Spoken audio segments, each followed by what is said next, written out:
চাঁদাবাজি, মাদক ব্যবসা ও সন্ত্রাসী কর্মকাণ্ড সহ নানা অপরাধে জড়িত থাকার অভিযোগ ছিল কামরাঙ্গীরচরে গণপিটুনিতে নিহত মাসুদ ও নাদিমের। তাদের অত্যাচার ও নির্যাতনে অতিষ্ঠ ছিল ব্যবসায়ী আর স্থানীয়রা। বুধবার রাতেও এক চাঁদাবাজি করতে গিয়েই গণপিটুনির শিকার হন তারা।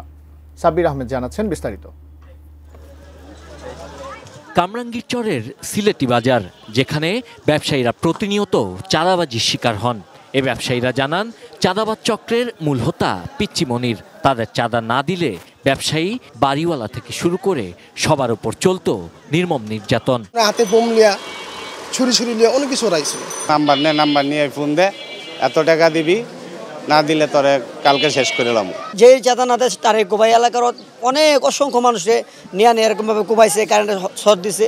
গেল ডিসেম্বরে চাঁদা না দেয়ায় নূর মোহাম্মদ নামে এক ব্যবসায়ীকে কুপিয়ে জখম করে সন্ত্রাসীরা। পরে এই ঘটনায় মামলা হলে বেশ কয়েকজনকে গ্রেপ্তার করা হয়। সেই মামলা তুলে নেয়ার জন্য প্রাণনাশের হুমকি দিয়ে আসছিল ওই সন্ত্রাসীরা।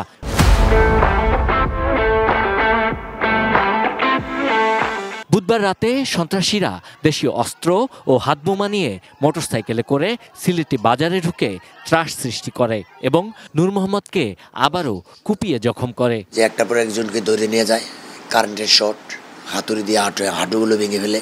সেলটার সাথে না থাকলে এ কারণে তাদের কোনো বাড়ি নাই, তাদের কোনো ঘর নাই, তাদের এত বড় সাহস কিভাবে হয়? এদের উপর থেকে কেউ না কেউ দিতেছে, কিন্তু তারা চিহ্নিত না। পরে জনগণ তাদের গণপিটুনি দিলে মাসুদ ও নাদিম নামে দুই সন্ত্রাসী নিহত হয়। সোহাগ নামে একজন আহত হন।